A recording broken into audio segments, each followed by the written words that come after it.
Thousands of dollars are pulsing through the nation's Senate corridors, and this summer, Democrats have finally caught up to the GOP in the money chase. The Senate Majority PAC, the top super PAC aligned with Senator Chuck Schumer, announced that as of July they had $126 million in the bank. That figure marks the highest mid-year cash pile the group has ever had at this point in an election cycle. In the first quarter of this year, the PAC and its affiliated nonprofit Senate Majority Forward raised a total of $147 million, the best second quarter haul in their history. Those sums arrive as the Democratic Party scrambles to claw back control of the Senate in the upcoming midterms. With the upper chamber set to be decided in 2024, the party is looking for any advantage they can buy. The race for cash, however, began in a summer where Republicans held a massive advantage. By the end of March, the Senate Leadership Fund Super PAC, a leading GOP organization, boasted more than twice the cash on hand as its Democratic counterpart, a lead of roughly $92 million. The GOP group had not yet filed its second quarter numbers, which must be disclosed to the Federal Election Commission by mid-July.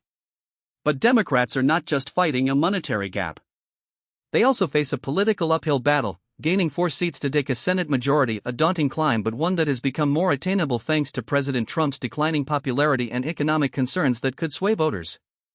The door of opportunity has opened wider than it did at the start of the cycle.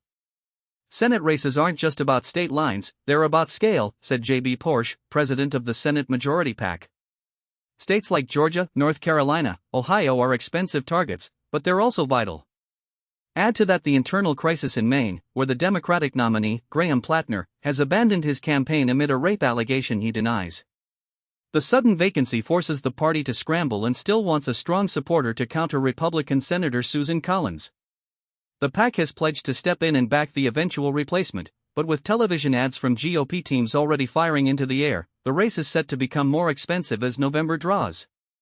Overall, data from a New York Times analysis shows that GOP committees had outraised Democratic Maine political committees by a staggering $600 million entering April of this year. It's a stark reminder that while Democrats are rapidly catching up, the money war is hardly over and it's shaping a Senate fight where every dollar counts. That's the latest on the fiscal front of the Senate's political showdown.